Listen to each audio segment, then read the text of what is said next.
अब डियर आपको ये सवाल बताना है। डियर सब लोग रेडी हैं? अभी हाल में जो लोग इंटरमीडिएट डन करके आए हैं वही लोग बताएं, सबसे बढ़िया है। सुनिए ध्यान से। ये जो किसी भी तत्व के बाह्य कोश में मित्र अगर 8 इलेक्ट्रॉन हैं, किसी भी तत्व के इलेक्ट्रॉनिक विन्यास करने के पश्चात अगर उसके बाह्य कोश में 8 इलेक्ट्रॉन हैं तो वह आपका न तो किसी से इलेक्ट्रॉन लेगा न तो किसी को इलेक्ट्रॉन देगा। Those type element are chemically inactive. उस प्रकार के एलिमेंट केमिकली क्या होते हैं? इनएक्टिव होते हैं। इनएक्टिव क्यों होते हैं? Why? Because their outer most shell is completely filled. इसलिए ऐसा सिर्फ होता है किसके साथ? 18 नंबर ग्रुप एलिमेंट यानी इनर्ट गैस एलिमेंट। उसके अलावा किसी का बाह्य कोश में 8 इलेक्ट्रॉन नहीं होता। 2 8 है तो आप जान रहे हैं कि बाह्य कोश में अगर 8 इलेक्ट्रॉन हैं और ये जो इलेक्ट्रॉनिक विन्यास है यह सामान्य इलेक्ट्रॉनिक विन्यास है। इसको क्या बोलेंगे? General electronic configuration. ये आपने किसमें किया है? KL M N O and so on, ऐसे है। और K के लिए N का मान क्या होता है? 1, L के लिए N का मान 2, M के लिए 3, N के लिए 4, O के लिए 5। और किसी भी कोश में maximum number of electron 2n square के अकॉर्डिंग भरता है। 2n स्क्वायर के अकॉर्डिंग भरता है। 2n स्क्वायर के अकॉर्डिंग भरता है। तो किसी भी कोश में maximum number of electron 2n square. अब वह सेल देखिए, पहला है, दूसरा है, तीसरा है, चौथा है, कौन सा? अगर पहला है तो n का मान 1 होगा तो 2 गुणे 1 का वर्ग ये आपका 2 होगा। और 2 गुणे 2 का वर्ग 2 दुना के 4 दुना के 8 हो जाएगा। ये आपका 2 गुणे 3, ये 3 का वर्ग 3 3 के 9 दुना 18 हो जाएगा। 2 गुणे 4 का वर्ग 4 चौका 16 दुना के 32 हो जाएगा। आप इस बात को समझ पाए?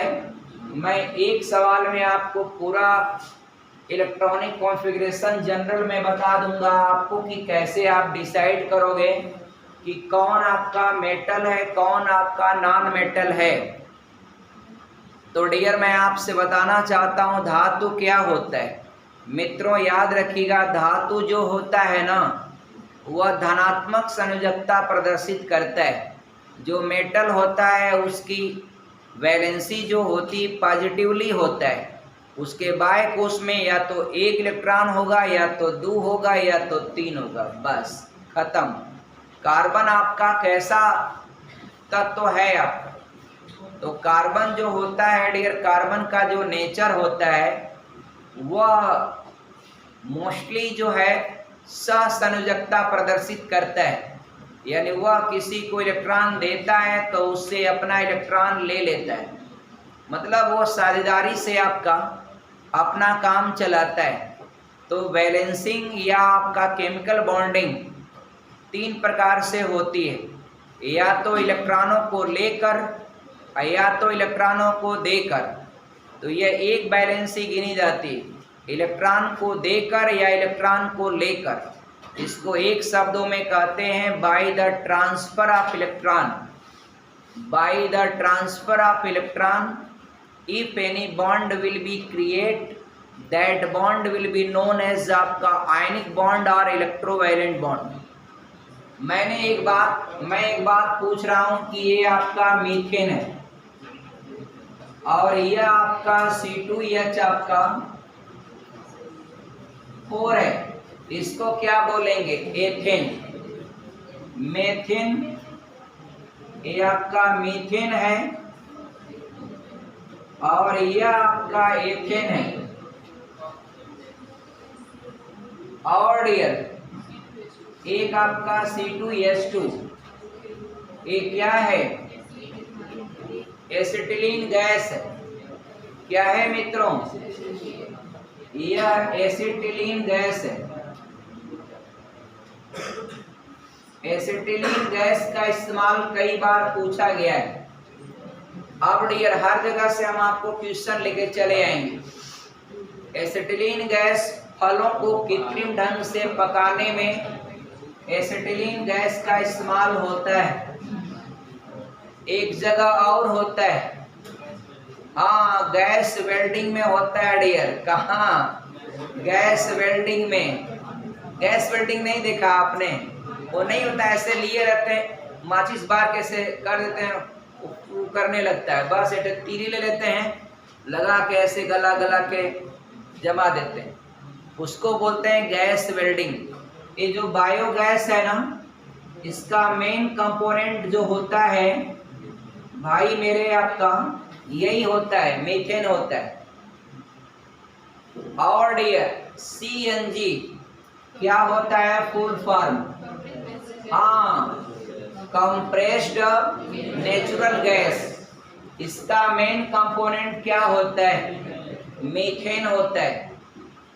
अब आपको पूछेगा कि रासायनिक सक्रियता, केमिकल रिएक्टिविटी किसकी सबसे हाईएस्ट होगी? एक chemical reactivity, chemical reactivity, chemical reactivity किसकी ज्यादा होगी?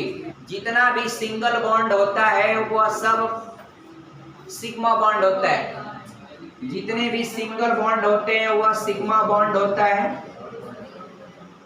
और जितना आपका डबल होगा उसमें एक सिग्मा एक पाई। और जितने भी सिंगल है वो आपका क्या होगा? सिग्मा होगा। होगा ना भैया? और जब ट्रिपल बॉन्ड होता है तो एक ही सिग्मा होगा लेकिन 2 पाई होगा। तो एक वो इसमें सिग्मा कर लीजिए या 2 को पाई कर लीजिए, हाई सब सिग्मा है। अब डियर आप ये बताइए सिग्मा बॉन्ड और पाई बॉन्ड में क्या अंतर है? आगे बढ़ो डियर। अब मैं बताऊंगा सिरों के बीच अतिव्यापन। आई जो होता है कमजोर कौन होता है? पाई के सिग्मा? पाई कमजोर होता है बाबू।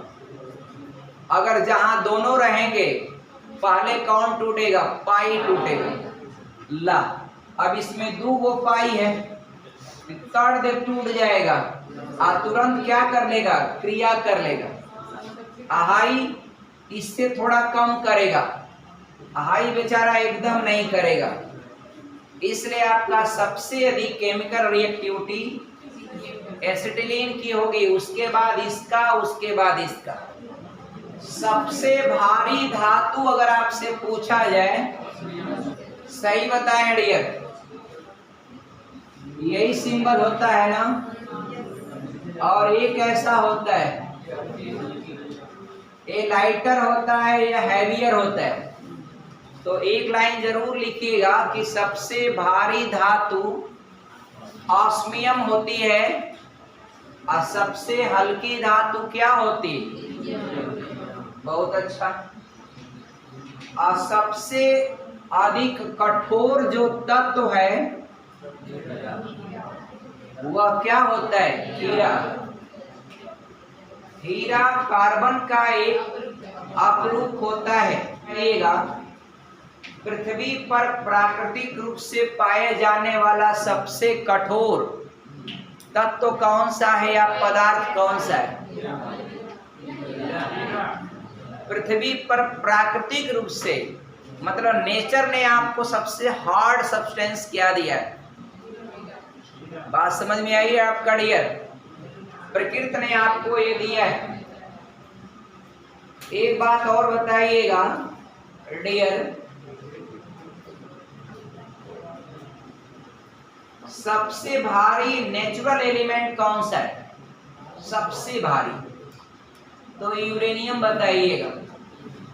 सबसे भारी नेचुरल एलिमेंट ऑस्मियम जानते हैं क्या है? नेचुरल नहीं है, वो आर्टिफिशियल ढंग से उसको क्रिएट किया गया है, उसका नाम दिया गया। और मित्रों एक बात और हम आपसे करेंगे, ये जो मोती होती है ना, मोती मोती, अरे जो गले में माला पहनते हैं आभूषण के रूप में, मोती, मोतियों की माला, नहीं समझा आपने? मोती का माला नहीं पहनते। वह मोती आपका किसका बना होता है? कैल्शियम कार्बोनेट का बना होता है। किसका बना होता है? कैल्शियम कार्बोनेट का बना होता है। किसका बना होता है? कैल्शियम कार्बोनेट का। एक बात और हमको बताइएगा डियर, ये पूछा हुआ है कि प्लास्टर ऑफ पेरिस का फार्मूला क्या है? CaSO4 इंटू हाफ H2O होता है। और डियर एक बात बताइए, ये किसका फार्मूला है? प्लास्टर ऑफ पेरिस, इसको शॉर्टली बोलते हैं POP। अब डियर आप लोग बताइए, जिप्सम जो होता है जिसको सीमेंट में मिलाते हैं, बार बार पूछता है, जिप्सम का केमिकल फार्मूला क्या है? एक बात बताइए, क्या आपका जिप्सम का फार्मूला है CaSO4? देखिए 2CaSO4 इंटू H2O, एक किसका है? सानी, जिप्सम का है कि नहीं? यही है बाबू, आपको कंफ्यूज कर दिया मैंने डियर। ये जानते हैं मैंने 2 से गुणा कर दिया, तो यहाँ करूंगा तो ये वाला खत्म हो जाता है। हाँ, तो इसलिए 2 से गुणा करेंगे, इसका 2 फार्मूला होता है। कभी कभी आपको एग्जाम में कंफ्यूज करा देता है। मित्रों आप ए भी लिखेंगे तो भी सही होगा, ए ना लिख करके ए लिखा होगा तो भी सही होगा, लेकिन अगर ये सिंगल होगा, हाइड्रूट होगा, तो वो आपका जिप्सम हो जाता है। याद रखिएगा, CaSO4 हो जाएगा, इंटू 2H2O अगर रहेगा तो यही आपका क्या होता है? जिप्सम। और जिप्सम का इस्तेमाल जो है सीमेंट बनाने में किया जाता है। सीमेंट में क्यों मिलाते हैं जिप्सम? ताकि वह जमने से उसको बचाया जा सके डियर। और प्लास्टर ऑफ पेरिस, जितना भी बिल्डिंग बनता है, डिजाइन जो जितना बनता है, मूर्तियां जो बनाते हैं, उसका डिजाइन तैयार करने के लिए POP का इस्तेमाल किया जाता है। और शल्य चिकित्सा में भी इसका इस्तेमाल किया जाता है। और यह सूखने के बाद इतना कठोर हो जाता है कि उसको बहुत बारीकी से मशीन से काटना पड़ता है। तो डियर ये सूखने के बाद बिल्कुल आटे की तरह होता है, और उसमें पानी डाल के आप गीला कर लेते हैं। आप फिर छत पर या जहाँ भी जो डिजाइन बनाएंगे बना देंगे, और जब वह सूख जाएगा तो इतना हार्ड हो जाता है कि वो आपका टूटता नहीं है। तो सीलिंग में जो डिजाइन बनाते हैं वो आपका किसका बनाते हैं? प्लास्टर ऑफ पेरिस POP, जिसका केमिकल फार्मूला होता है CaSO4 इंटू हाफ H2O। या 2 से यहाँ गुणा करेंगे तो ये हट जाता है। तो बहुत बार ये कंफ्यूज कर देता है, इसको दे देता है लोग जिप्सम में, गड़बड़ हो जाता है डियर। ये किसका है? आप कंफ्यूज मत होइएगा डियर, आप सही बताइएगा। अगला एक आपके सामने मैं एक प्रश्न रखता हूं डियर, वो पूछ रहा है डियर, डियर कह रहा है कि माइका जो है, माइका का स्पेसिफिक कैरेक्टर क्या होता है डियर? माइका को हिंदी में क्या कहते हैं? अभ्रक कहते हैं। बिल्कुल सही बताया आपने, इसको बोलते हैं माइका।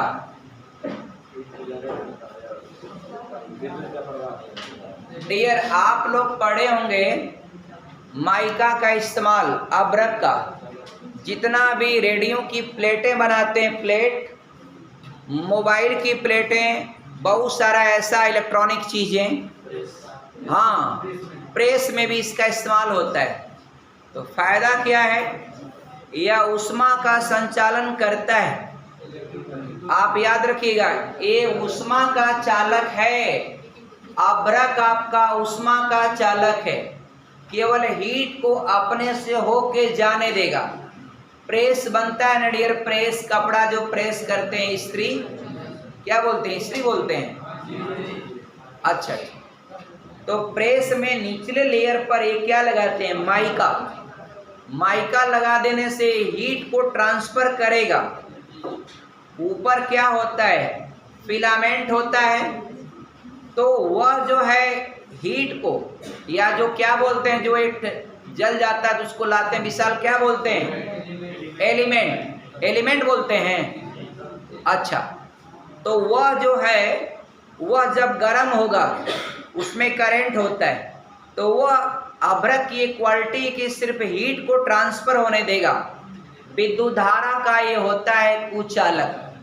ये सिर्फ ऊष्मा का चालक, विद्युत धारा का कुचालक होता है। कौन, अब्रक या माइका। और अब्रक का उत्पादन भारत में ज्यादा मात्रा में होता है। और भारत का कौन सा राज्य माइका का उत्पादन करता है, झारखंड। कौन सा राज्य, झारखंड। तो 29वां राज्य तो तेलंगाना बन गया, लेकिन इस समय आपका भारत में वर्तमान में राज्यों की संख्या कितना है। अब आपके मन में होगा कि 29 राज्य अगर बन गए हैं, फिर टोटल नंबर ऑफ स्टेट 28 हुआ ही, अब 28 राज्य क्यों। तो मित्रों, आप बताएंगे साफ साफ, कोई क्वेश्चन आपका गलत ना हो। जम्मू कश्मीर जो पहले राज्य था, उसको राज्य से हटा करके उसको 2 यूनियन टेरिटरी, केंद्र शासित प्रदेशों में बांट दिया गया। इसीलिए 29 का राज्य घटकर 28 हो गया। और अब आपका 2 यूनियन टेरिटरी बढ़ गया, लेकिन उनके बढ़ने के साथ एक यूटी घट गया, जो आपका दमन दीव अलग और दादरा एवं नागर हवेली अलग। दादरा एवं नागर हवेली की जो मुख्यालय था पहले, वह सिलवासा था। कवरत्ती किसका हेडक्वार्टर है, लक्षद्वीप का है। ठीक, देखिए मेरी आपसे बात हो रही है इसमें मैप का।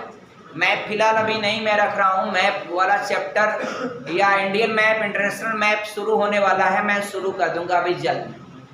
अब थोड़ा सा उसको जियोलॉजी का थोड़ा पार्ट बचा हुआ, उसको फिनिश करके शुरू करूँगा। अब बहुत डीप सारा कुछ पता हो जाएगा। एक बात और सुनिए, जो हम लोग यूटी गिन रहे थे, आप मैप देखा करिए, मैप से याद करें, कभी जिंदगी में भूल नहीं सकते। अब मैप नहीं रहेगा तो आप भूल जाएंगे। ऊपर जाइए, लद्दाख, जम्मू कश्मीर, चंडीगढ़, दिल्ली, 4 हो गया। दमन दीव, दादरा नागर हवेली को आपकी 1 कर दिया गया। यह 1 यूटी है, 1 केंद्र शासित है, 5 हो गया। ये आपका लक्षद्वीप 6, इधर आइए, पुदुचेरी या पांडिचेरी 7, और अंडमान निकोबार 8। याद हो जाएगा। और एक बात और याद रखिएगा, जो पांडिचेरी यूनियन टेरिटरी है उसका 4 ही जिले हैं, और चारों जिले आपका 3 राज्यों में फैले हुए। माहे डिस्ट्रिक्ट है, वह कहाँ है, केरल में। माहे डिस्ट्रिक्ट किसका है, पांडिचेरी का या पुदुचेरी का। एक आंध्र प्रदेश में यानम है, आंध्र प्रदेश में क्या है, यानम।